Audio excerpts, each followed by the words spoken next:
Tem gente inteligente e tem empresa e tem competência para produzir alimento, agregar valor e ganhar espaço no mundo inteiro. Não tem mais volta. Se a gente souber aproveitar todas as oportunidades que essa vocação tem, eu acho que isso aqui vai fazer dessa sociedade uma sociedade rica. Não sei se nós vamos estar vivos para ver, mas vai fazer. É uma transição duríssima para a formação de opinião e o resultado é isso, é um caos geral, um monte de bobagem que é falada e repetida, uma polarização, uma mistura de temas, assim, uma coisa politicamente correta muito agressiva, que está na coisa ambiental, está na coisa do The Planet, também que atormenta a gente. Não é por aí, não é esse o caminho. Política, para mim, é saber conversar, saber ponderar, avaliar a diferença e tal, e levar as coisas para frente, solucionar problemas coletivos. Olá, pessoal, este é mais um Fala Carlão, e o Fala Carlão, você já sabe, é sempre na prateleira de cima do agronegócio brasileiro. E hoje, dia de sábado tem o Fala Carlão especial de sábado, e a gente tem sempre uma conversa boa aqui, que vai muito além do agronegócio. E é o caso, hoje eu fiz questão de trazer um convidado show de bola. Eu estou falando do Christian Lobauer.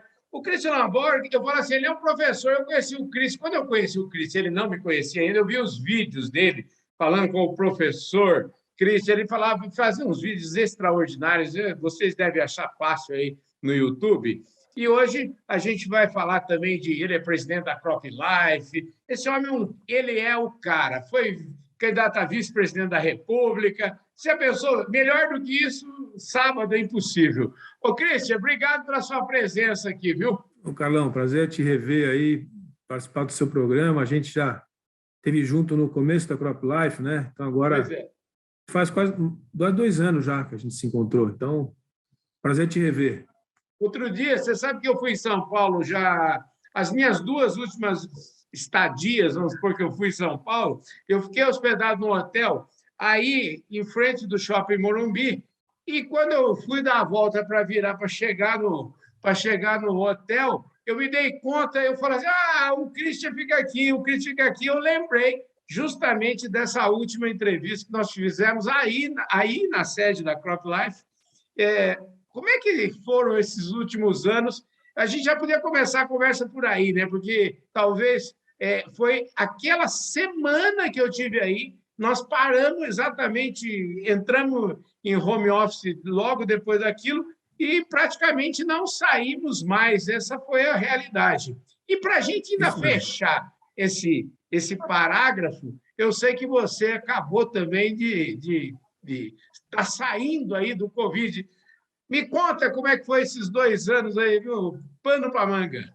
Foi isso mesmo, tem razão. A gente fez a entrevista para o seu programa no escritório e logo depois o escritório não fechou, mas foi todo mundo para casa.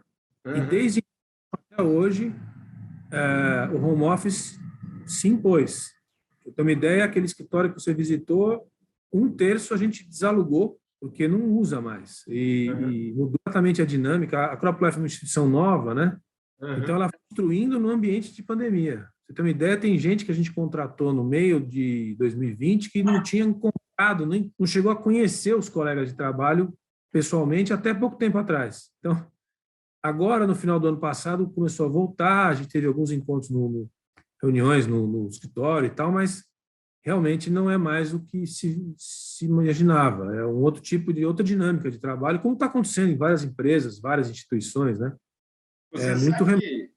Você falou um negócio que é super interessante, eu lembrei agora, só para ainda dar mais contundência para isso que você falou, eu me lembro, eu contratei a Patrícia Opic, que inclusive atende aí a CropLife e tal, e foi dia 1º de dezembro de 2020. E nós fizemos uma reunião aqui em Sorocaba, em setembro, dia 1º de setembro, lá na Enrara, e a Patrícia, foi curioso, porque a Patrícia foi nessa reunião e eu levei uma pessoa aqui de Porangaba, e eles não se conheciam, né? É interessante.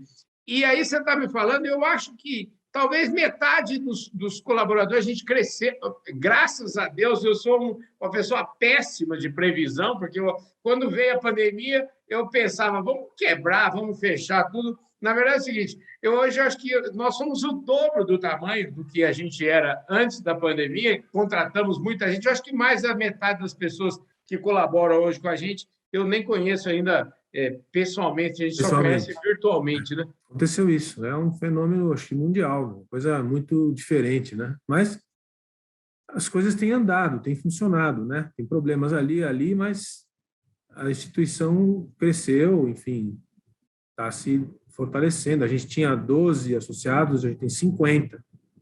Então, uma coisa certa a gente fez. Pois é, fazendo muita coisa certa, viu? Falando nisso, já que você falou desse tanto, né, de crescimento, eu estou falando aqui, a gente cresceu uma barbaridade, a gente tinha uma revista que tinha, olha, nós estamos com uma revista que tem 200 e Conheço tantas bem, páginas aqui, então, conheço assim, bem e nós participamos bem dela também. pois E é é, boa. exatamente.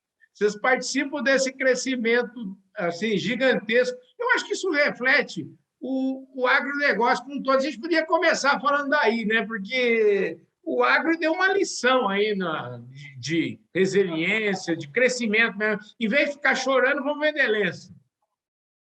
Eu acho que isso é um pouco assim, quando a gente se pergunta qual é a vocação do Brasil, né? O Brasil é um país que tem a vocação para ser o que ele quiser, é um país que tem condição de produzir e desenvolver o que ele bem entender, mas o que se verificou nas últimas décadas é que a vocação, o caminho natural é a produção de alimento mesmo, né? Quiçá agora a agregação de valor, desenvolvimento de tecnologia para o alimento. Então, o que tem acontecido no Brasil é uma coisa que acho que não tem mais volta. É a consolidação de uma vocação, porque além da água, do trabalho, tem gente inteligente e tem empresa e tem competência para produzir alimento, agregar valor e ganhar espaço no mundo inteiro.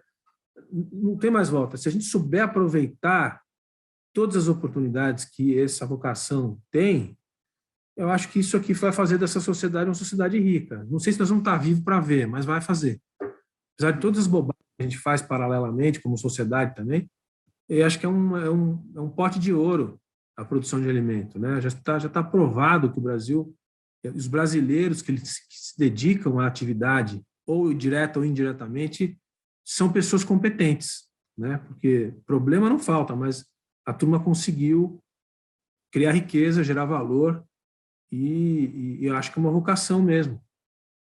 Christian, vamos falar um pouquinho. Como é que você tem uma pegada assim? Você começa a falar, a gente já acha que tem uma pegada assim, vai um pouco além do que a gente. Um pouco além da prática. Olha só, tem prática, mas vai um pouco além da prática. O que você estudou, afinal de contas? Você me conta um pouquinho dessa sua história. Justifica o seu nome, hein? Lobauer, vem da onde? Lobauer é alemão. O meu avô paterno é imigrante. Então eu tenho um nome alemão, mas a minha família da minha mãe é de origem armênia. Então é uma mistura bem brasileira. Assim, eu sou paulistano aqui, mistura filho de neto de estrangeiros, mas totalmente brasileiro, absolutamente brasileiro. Na verdade, eu sou um intruso na agricultura, porque eu fiz ciência política, eu fiz a faculdade de Letras e Ciências Humanas na USP, a FEFELESH. Eu venho ali do centro da atividade política e fui aluno de todos esses professores aí, boa parte dessas pessoas que governaram o Brasil nos anos 80 e 90 foram meus professores. E eu caí no agronegócio meio por acaso, lá há 20 e poucos anos atrás, quando me apresentaram para trabalhar na ABEF, que hoje é a BPA, né? A ABEF que era a Associação Brasileira de Produtores de Frango. Uhum. E eu entrei para fazer relações de governo, assessorando o Ricardo Gonçalves, que era o novo presidente da ABEF. E aí entrei nisso aqui, Carlão, e fui pulando de galho em galho. Aí do frango eu fui para o suco de laranja, do suco de laranja eu fui para a Bayer, da Bayer eu tive uma passagem breve pela política e vim agora para a CropLife. Então, eu convivo com os agrônomos, com os veterinários, com os engenheiros florestais aí, mas eu sou um bicho estranho. Eu convivo com esses caras e fiquei amigo de todos eles, todos esses que você entrevista por aí são meus amigos hoje, mas eu não sou da Exalc, nem de Viçosa, nem de Lavras. Eu sou um bicho estranho aqui. Agora, vem cá, você, como você está falando, você é um bicho estranho aqui, e depois de tantos anos, eu queria saber onde é que você se sente mais à vontade hoje? Você se sente à vontade? Você falou de Bayer, você falou de Citrus BR, você está aqui na Crop Life, quer dizer, você está já navegando tanto pela corporação, como navegando também nas entidades.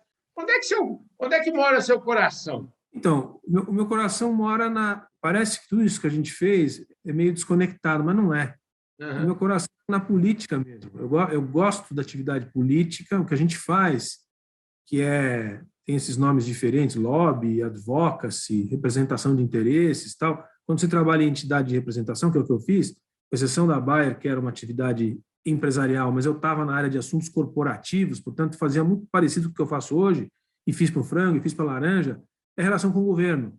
E relação com o governo é política, é lidar com política pública, não é política partidária, mas as coisas estão relacionadas. Então, eu gosto desse universo, sempre gostei, estudei essa matéria e acredito muito nessa matéria. Assim, a gente fala muito mal da política, dos políticos, da atividade política, mas eu acho que é o contrário. Eu acho que só tem solução para as coisas, para a vida das pessoas, para a melhoria da vida das pessoas, através da política. A política, para mim, é saber conversar, saber ponderar, avaliar a diferença e tal, e levar as coisas para frente, solucionar problemas coletivos. Meu coração mora aí, mas é muito difícil você. O que você faz com isso, né? Você tem que pagar suas contas, então você tem que. Assim, a vida partidária já fez e faz parte da minha vida, mas para o dia a dia, para pagar o leitinho das crianças, meu coração mora nesse trabalho de representação, de representação de interesses lógico, você luta por ideias também. Você luta por coisas que tem gente lutando contra. E é assim que é mesmo, num ambiente democrático, transparente, livre. Eu acredito nisso, eu ponho fé nisso. Eu tive aqui outro dia, tive a felicidade de falar aqui com o Rodrigo Almeida. O Rodrigo Almeida, e ele veio e falou assim: o Rodrigo falou assim para mim: o meu negócio é lobby, cara. A gente faz lobby e isso é absolutamente legítimo, é isso que a gente fala, a gente faz e defende os interesses que, ou a gente está defendendo o interesse que eu acredito, o interesse das empresas que a gente defende, que somos pagos para isso.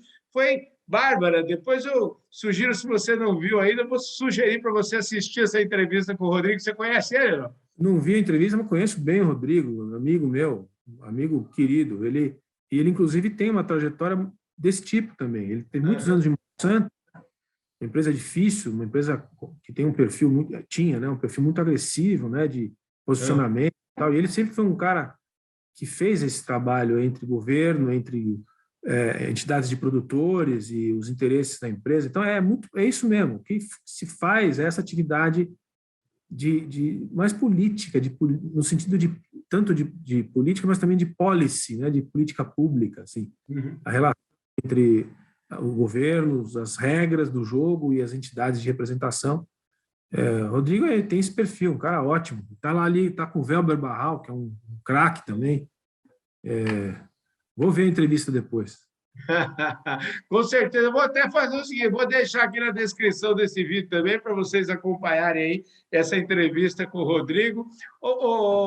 Cristian, eu falei no começo que eu vi seus vídeos aí. Você é um professor nato. Você, além de ser um baita do executivo, também você tem uma qualidade extraordinária de ser professor. Você já falava isso através de seus vídeos aí. Esses vídeos aí marcaram uma época aí da sua vida? Como é que foi esse tempo? Eu sempre dei aula, né? Eu dei aula pela formação que eu tive, desde os meus 29 anos, eu virei professor de História das Relações Internacionais, Ciência Política, e dei aula em várias faculdades, tal, antes de entrar na vida executiva. E depois continuei dando algumas aulas, até 2012 eu ainda dei bastante aula. Depois eu não dei mais, só palestra e tal. Então, faz parte da minha vida, assim, esse universo da universidade, da formação de gente nova e tal. Eu gosto, acho importante. E esses vídeos nasceram, Carlão, porque eu estava preparando uma candidatura. Então, uma jogada. Eu comecei a produzir vídeos nesse novo mundo, que também é novidade, era novidade para mim, e ainda é para esse mundo cibernético aí, você fazer vídeo, porque o WhatsApp, Facebook, esse negócio todo começou a virar uma coisa muito, muito poderosa. E aí a gente fez uns exercícios lá, eu fiz esses vídeos, mas era uma preparação para me candidatar. E deu muito. Eu me candidatei em 2018 primeiro a senador, né?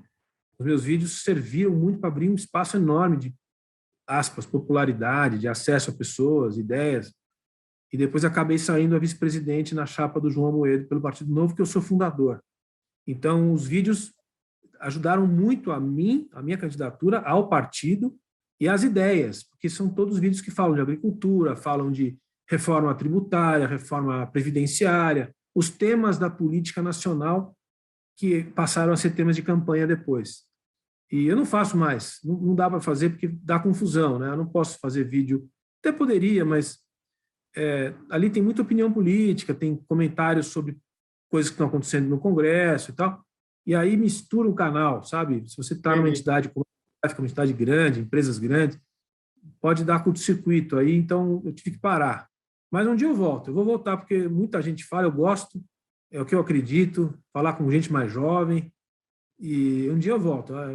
E em outro estilo, porque de lá para cá mudou muito, a tecnologia foi muito já rápido, dá para você fazer efeitos e fazer brincadeira no sentido bom, né? Assim, uma coisa bem humorada, mas séria.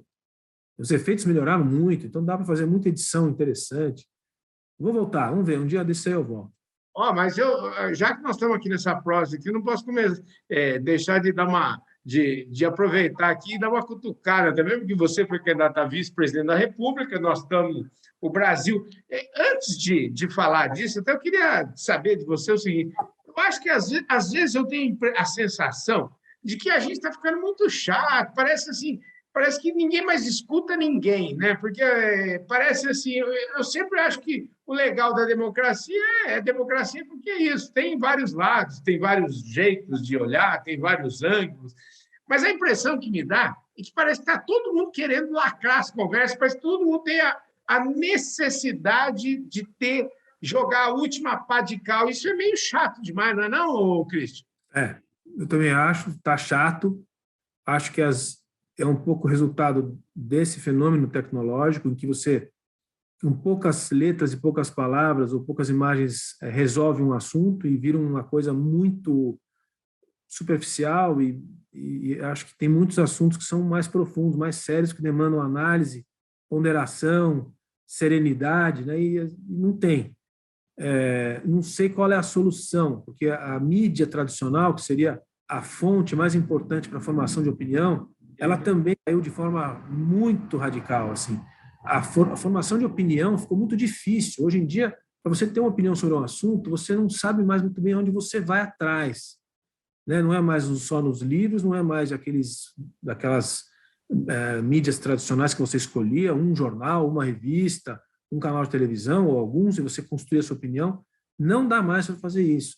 É uma transição duríssima para a formação de opinião e o resultado é isso, é um caos geral, um monte de bobagem que é falada e repetida, uma polarização, uma mistura de temas, assim, uma coisa politicamente correta muito agressiva, que está na coisa ambiental, está na coisa do The Planet, também, que atormenta a gente. Não é por aí, não é esse o caminho. Mas eu acho que é um processo transitório, como tudo na história, né?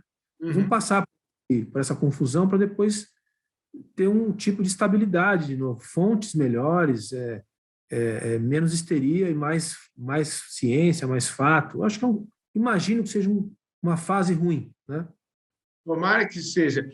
Eu já entrevistei aqui, aliás, 2 vezes que eu entrevistei 2 pessoas sobre esse tema. Por exemplo, já que você é professor e falar do tema do material escolar, e até eu me lembro bem que da primeira vez que eu entrevistei aqui, e falando com uma das representantes desse movimento, né, eu até falei assim, a gente tem algumas coisas que foram trazidas pela pandemia. Eu, por exemplo, não sabia que eu podia fazer meu trabalho sentado confortavelmente na minha casa, eu achava que eu tinha que dormir 20 noites por mês numa cama diferente, viajando barbaridade, enfim, e descobrir um mundo novo.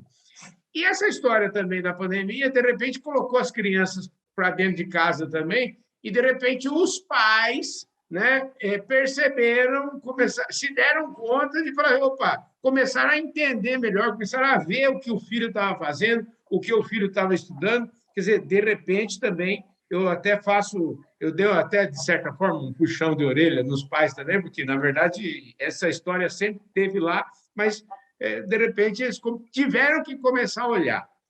E aí viram esse mundaréu de bobagem que está escrito aí no material escolar, que a gente vem falando aí. Eu acho que você também, esse tema é um tema que você trata aí, e talvez até na Crop Life vocês, vamos dizer assim, puxaram para vocês esse tema. Estou muito envolvido, Carlão. Vi a entrevista que você fez com a Letícia, no material escolar. Eu estou no conselho do De Olho no Material Escolar. Eu estou auxiliando o De Olho no Material Escolar na busca de recursos nas entidades do agronegócio, inclusive a CropLife também já entrou, para fazer o estudo que a FIA já começou a fazer para mudança dos principais 80 livros que atingem 15 milhões de crianças e adolescentes, para mudar o conteúdo que trata do agro. E eu acho que isso é só o início de um processo. Chegou tarde, a organização da sociedade civil, original de mães que se indignaram com as barbaridades que estavam no conteúdo escolar, são barbaridades. A gente tem vários dossiês. É uma barbaridade. Eu diria que até que é crime o que foi feito nessas últimas 2 décadas, o que se colocou nos livros escolares em relação ao agro e outros temas, tá? Mas para ficar só no agro, já começou a reação, uma reação civilizada, democrática, transparente. Ninguém aqui quer dizer nada do que a Embrapa não falou, do que o MAPA não fala, do que as instituições de pesquisa agrícola falam, que as universidades falam. É colocar a bola no chão, sabe? E vai mudar, já começou a mudar, e é fundamental que mude, porque não dá para dizer que a soja brasileira vai para o Japão para servir para o shoyu que o japonês vai comer. Não dá para aceitar charge em livro escolar de uma pessoa falando com o delegado, dizendo que o delegado que a mulher dele quer matar ele porque serviu morango e uva na sobremesa, e a alternativa que o garoto tem que colocar como certa é que ele está se referindo ao veneno que está no alimento em função dos agrotóxicos. Quer dizer, esse tipo de coisa, Carlão, estava em milhões de livros que foram para milhões de crianças. Depois a gente não entende por que o agronegócio é mal compreendido.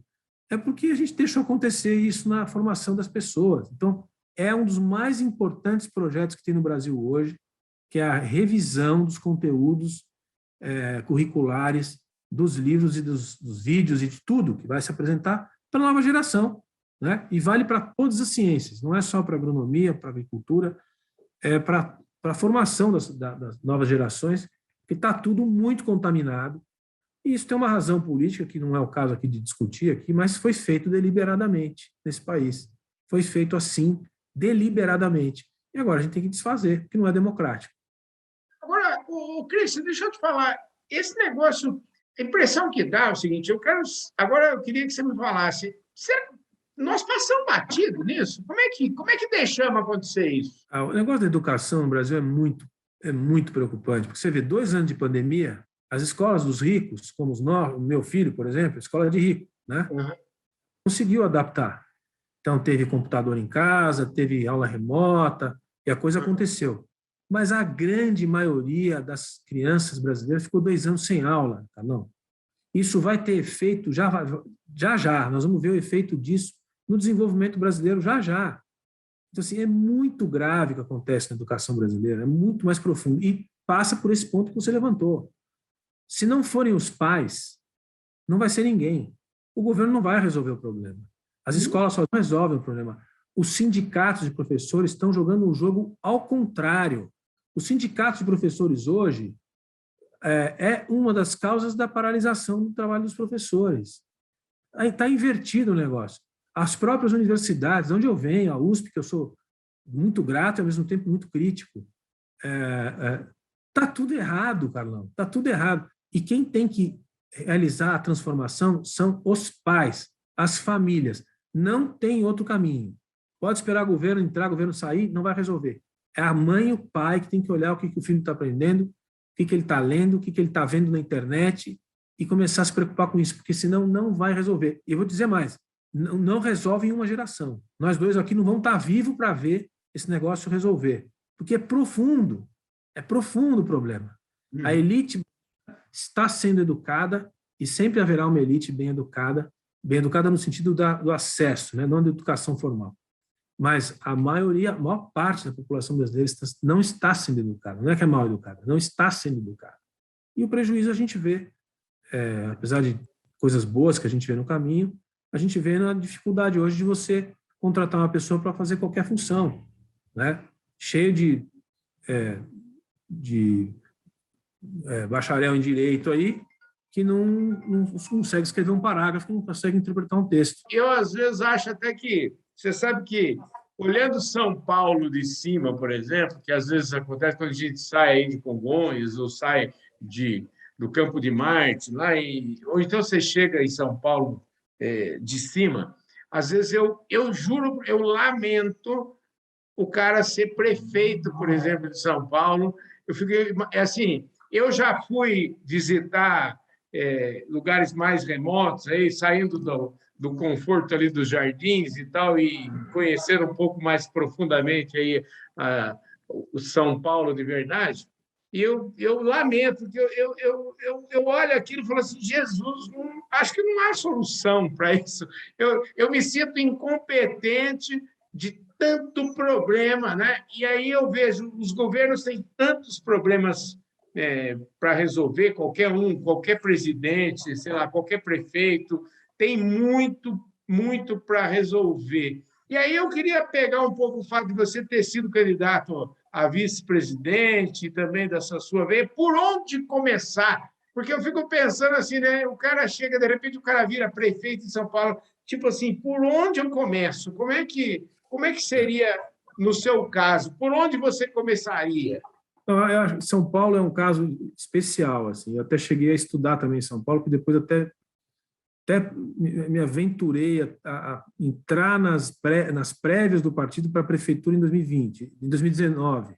E aí eu desisti. Estudei um pouco São Paulo, mas São Paulo é um caso à parte. Assim. São Paulo é um país, né? São Paulo tem o PIB do Chile.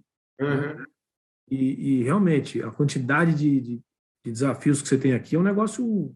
Ela é uma cidade que cresceu totalmente sem nenhum tipo de planejamento.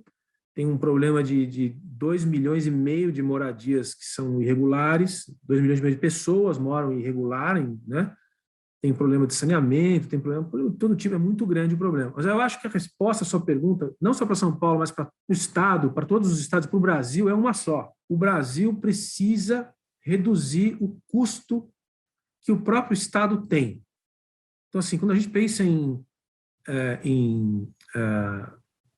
eleições em qualquer lugar do mundo, elas sempre são importantes. Mas no Brasil, elas são muito importantes. As eleições de 2022, por exemplo, elas vão ser talvez as mais importantes da história. Por quê? Porque o Estado é muito presente na vida das pessoas. Tudo que você quer fazer no Brasil, São Paulo, no Estado, nas cidades, no país, ele está muito do teu lado. Você não tem o ambiente que você tem em outros países, onde a eleição é relevante, mas muitas vezes o Estado não está presente na vida muito presente na vida das pessoas. E aqui está. 40% de tudo que se produz de riqueza no Brasil vai para a mão do Estado. É quase um Estado socialista, vamos dizer. Uhum. E o que ele envolve, a gente já cansado de falar, é muito pouco em relação àquilo que ele arrecada, que ele arranca da sociedade. Então, a resposta que eu acho, que é um pouco a doutrina, a ideia, a ideologia que a gente tinha no partido, que eu não sou mais do partido, mas que eu acredito ainda, é que o Estado tem que sair da vida das pessoas. Ele é relevante para cuidar de coisas fundamentais que são, entre elas, a educação, a saúde e a segurança. Mas ele não tem que prospectar petróleo, ele não tem que cuidar do correio, ele não tem que... Sabe, o Estado brasileiro está presente em quase tudo. E é muito insuportável a presença do Estado. Ela é burocrática, ela é corrupta e ela é ineficiente. E é um trabalho de gerações, porque o brasileiro adora o Estado. É isso que eu ia perguntar, porque a gente fala assim, né? Eu penso como você, assim, e eu sou empreendedor a vida inteira, quer dizer, nunca... O meu negócio... Assim, eu acredito na iniciativa individual. Mas eu fico triste, porque às vezes a gente vê realmente que vê discursos muito superficiais e, no fundo, todo mundo adora depender do Estado, dependendo. É triste isso, né? É lamentável, por exemplo, que, no caso desse governo, por exemplo, você vê o Salim Matar, lá da Localiza, que foi para fazer uma limpa, uma privatização, no fundo, acabou desanimando e pediu o boné e foi embora, porque viu que não ia acontecer nada. É cultural, Carlão. E nós estamos falando aqui não é só do funcionário público ou da pessoa que quer tirar uma vantagem, nós estamos falando de empresariado também. Sim, claro. Cultura. O próprio agricultor, a gente fala aqui, a agricultura e a atividade agrícola é muito heterogênea e tal, mas tem um histórico de depender de empréstimo de Banco do Brasil que você nunca vai pagar, né? Agora já mudou muito, melhorou muito, mas assim, a ideia, a percepção geral de que o Estado vai te salvar e que o Estado vai ser seu cliente é uma coisa que tem que mudar, é um problema cultural, estrutural. Tem que, assim, enquanto a gente não perceber que o que vale mesmo é a beleza do mercado, é a concorrência, é a inovação, é a tecnologia, a gente tem um problema cultural profundo de achar que a gente está cheio de direitos e poucos deveres, e que esses direitos estão adquiridos na Constituição e que o Estado tem a obrigação de te dar. E não dá, porque não cabe. A ideia, por exemplo, de que o Brasil, eu falei muito isso em campanha, o nosso sistema de saúde, que é integral e universal, está na Constituição, de todos os brasileiros têm direito a toda a saúde, a todo o tratamento, do início ao fim, a todos os medicamentos, etc., é maravilhoso estar no papel, mas você não entrega. Então, a gente tem que ter um pouco de realismo, de achar como que uma sociedade pode entregar o que ela não pode. E o Brasil tem essa coisa, ele põe no papel e fala, tem Estatuto da Criança. Que maravilha ter Estatuto da Criança. Só que não funciona. Então, a gente tem que dar alguns passos à frente e falar assim, vamos fazer uma coisa que seja de verdade. De verdade. Vai ter sofrimento, vai ter pobreza, vai. Mas aquilo que a gente estabelecer na regra, a gente vai entregar. E aí vai mudar a vida da sociedade toda. Agora, é um processo lento de representação, de consciência. Não é uma coisa que acontece de um dia para o outro. Você fala, mas está melhorando, Cristiano? Acho que está. Melhorou tudo que poderia? Não, não melhorou. O Brasil podia ser hoje uma Espanha grande e não é. E eu vivi os últimos 40 anos para ver que ele poderia ter sido. Muitos erros cometidos, no entanto, alguns acertos. Então, a vida que o brasileiro médio tem hoje é melhor do que ele tinha em 1990. É melhor, na média. O Brasil é melhor do que ele era em 1990, em geral. Mas ele poderia ser muito melhor? Poderia ser muito melhor. Muito melhor. E assim é. Ô, Cris, eu não sei se você, como você falou no começo, mas assim, eu não posso deixar de perguntar para você o seguinte, né? Você, se lá na eleição de 2018 você tivesse sido vice-presidente do Brasil, como é que você acha que você estaria com esse sorrisão gostoso que você está aí hoje, recebendo seu filho? Como é que você está? Você estava mais de cabelo branco? Como é que seria? Olha, o Carlão, teve até um pequeno, 2, 3 dias antes da facada do Bolsonaro, a gente teve um lampejo, talvez a gente pudesse ter uma mudança, que a gente pudesse ter chegado lá. A gente estava crescendo 45% nas pesquisas, assim, dia a dia. A gente saiu de 0, foi para 1, foi para 2, foi para 4, ia para 6, quando teve a facada. Se fosse para 6, a gente ia para a televisão, se fosse para a televisão, a gente ia ganhar prestígio nacional em televisão, e aí podia ser até que a gente fosse uma das partes da solução. Mas, respondendo, hoje foi bom que a gente não ganhou.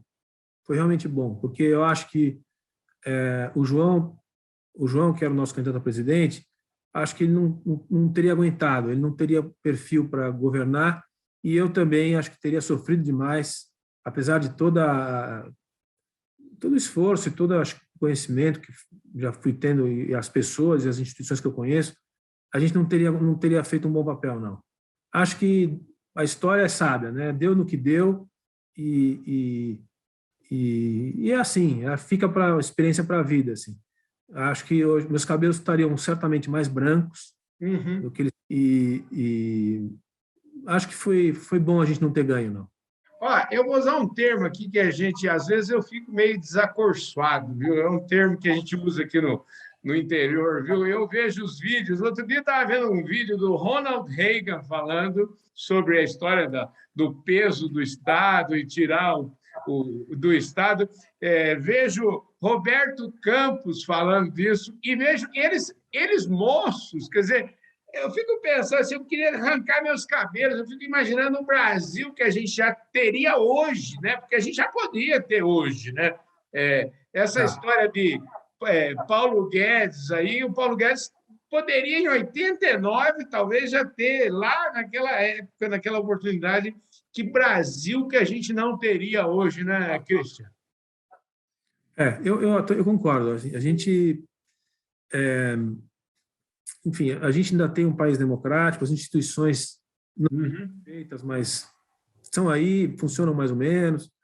Tem que continuar por esse caminho, sem rupturas, mas a gente perdeu muitas oportunidades. Tem vizinhos nossos que perderam mais, né? Tem vizinhos nossos que, se eu fosse, com todo respeito, eu tenho amigos nesse país, mas se eu fosse argentino, eu pegava o avião de ida. Se eu fosse venezuelano, eu pegava o avião de ida. No Brasil, não. No Brasil eu fico aqui até morrer. Dá para fazer, dá para fazer. Então, tem essa comparação que vale. No entanto, a gente olha o que a gente poderia ter sido, realmente a gente deixa muito a desejar. E olha, é um país de corporações muito organizadas, sabe? O mundo corporativista é muito poderoso e ele tem que ser rompido. Tem que ser rompido. É muito difícil de romper. Mas esse é o trabalho. Tem pequenos grupos que recebem muitos benefícios, que são privilegiados. Eu não estou falando de classe social, estou falando de outra coisa. E esses grupos têm a lei ao seu lado. Esse é a coisa mais difícil para mudar no Brasil. Modificar a lei que garante os privilégios. O que garante privilégios são a grupos corporativos que se autodefendem e colocam a sociedade de lado, né? Impedem a sociedade de progredir. Esse é o grande desafio brasileiro. Acho que dá, mas é trabalho duro. Ô, Christian, foi uma delícia a conversa aqui. Eu falei para vocês no começo, o Christian, ele é o presidente da Crop Life, mas a gente nem falou de Crop Life. Vamos deixar a Crop Life para outro dia, que a gente conversa. Eu falei para ele no começo, quero falar com o professor Christian, e foi uma delícia essa conversa aqui. Eu tenho certeza que você que está assistindo adorou, viu? O público nosso gostou. Eu quero o seu compromisso, viu, Christian, de repente fazer mais conversa como essa aqui. Eu acho que a gente aproveitar que nós estamos em ano eleitoral aí, vamos ver. Você falou que você não está mais no Partido Novo. Que caminho que você está agora? Eu saí do partido em setembro do ano passado, não estou em nenhum partido. Estou acompanhando a política, tem muitos amigos candidatos em vários partidos, converso todo dia com a política. O nosso trabalho institucional envolve muita política, né? A gente tem que saber como está indo a frente parlamentar, como é que está indo o Congresso, os senadores, a gente está lá, os ministérios. Então, eu continuo, mas assim, eu pessoalmente não estou filiado a nenhum partido e não devo fazer nenhum movimento político partidário. Eu vou continuar envolvido sempre, porque eu acredito nisso, e então seguir trabalhando, por enquanto, onde a gente está. E conversar com você, Carlão, a hora que você quiser. Um prazer aí. Crop Life ou política aí, quando você quiser. A sua audiência eu sei cada vez maior, porque eu recebo por WhatsApp todos os seus vídeos, cheio de amigo meu lá que você entrevista. Então, quando você quiser. É só marcar. Espetacular, gente. Fala Carlão, especial de sábado, tão especialíssimo. Hoje recebemos aqui o Christian Lobauer, uma conversa extraordinária, uma conversa deliciosa, uma conversa sobre política, enfim. Nós já quase resolvemos uma parte aqui dos problemas do Brasil. Na verdade, para vocês que são políticos, vocês que estão no Congresso, quem sabe até os presidentes da República, eu já entrevistei alguns ministros aqui, eu falei, gente, assiste desde o comecinho essa entrevista, vocês vão ter uma pista do que vocês têm que fazer aí. Não é, Christian? É isso aí, tem que assistir tudo, vale a pena. É isso aí, gente. Nós falamos aqui... Você está ficando craque. Esse negócio de material escolar, eu acredito muito nesse projeto aí. Esse projeto ele vai ter grandes impactos, talvez por muitos anos, muitas gerações aí, mas é um negócio que precisa efetivamente sair do papel, né, Christian? Sabe por que vai? Porque não são só os livros. As meninas, as mães, elas estão tão engajadas que elas estão levando o professor para visitar o campo. Então, quando o professor entra numa fábrica de algodão, ali lá do pessoal do Mato Grosso, e vê o beneficiamento do algodão, e vê o que aquilo ali tem de emprego, de renda, de tecnologia, o sujeito nunca vê, é como se ele estivesse entrando num foguete. Ele acha que a agricultura é Zé Catatu. Entendeu? Então, elas estão fazendo muito mais do que o conteúdo dos livros, elas estão fazendo o trabalho de in loco, de levar as pessoas para verem. Aí, meu amigo, quando você vê, tem que fazer. Tem muda de ideia. É como diz, aqui tinha um prefeito aqui em Porangaba que ele falava, defendendo a gestão dele, ele falava assim, se a oposição não quiser ver o que eu fiz, eles vão ter que parpar, assim, entendeu? Então, vão ter que, não é? Então, assim, o que as meninas estão fazendo, a Letícia e a Andréia, né, que são a presidente e a vice lá do movimento, lá estão fazendo é isso, vocês estão levando o povo para parpar o agronegócio, parpar. Né? Isso mesmo. É isso aí, gente. Ó, esse foi mais um Fala Carlão especial de sábado. Eu adorei demais a conversa aqui. Se você também gostou e, por acaso, ainda não se inscreveu aqui no nosso canal, pelo amor de Deus, se inscreve agora. Só essa entrevista aqui do Christian Lohmauer vale a sua inscrição e de mais uma centena de amigos seus. Então, por favor, faça isso agora. Ô, Christian, muito obrigado pela sua gentileza, pela sua presença aqui no nosso Fala Carlão, viu? Obrigado você, prazer falar contigo. Quando você quiser, estamos junto. Um abraço a todo mundo aí. É isso aí, gente. Ó, eu encontro vocês amanhã no Domingão do Carlão. E ó, amanhã no Domingão do Carlão é o seguinte, nós vamos trazer aqui o Rivaldo Machado Borges, lá da BCG. Ele abriu o coração no Domingão do Carlão, está falando tudo, falando até de eleição, lá que vai ter eleição, tem oposição, está falando tudo isso. Amanhã, 7h30 da manhã, lá no nosso canal do Boi, e também aqui às 8 horas, aqui já no nosso canal, aqui nas redes sociais. E durante a semana, essa semana você vai acompanhar o Fala Carlão direto lá de Cascavel, lá da Copavel, direto aquela feira maravilhosa, aquele agronegócio que eu convido todos vocês aí a irem lá e visitar de perto para poder apalpar o que é o agro brasileiro. Christian, obrigado, um forte abraço. Obrigado, Carlão. Um abraço para você. Um abraço e eu vejo todos vocês amanhã. Valeu!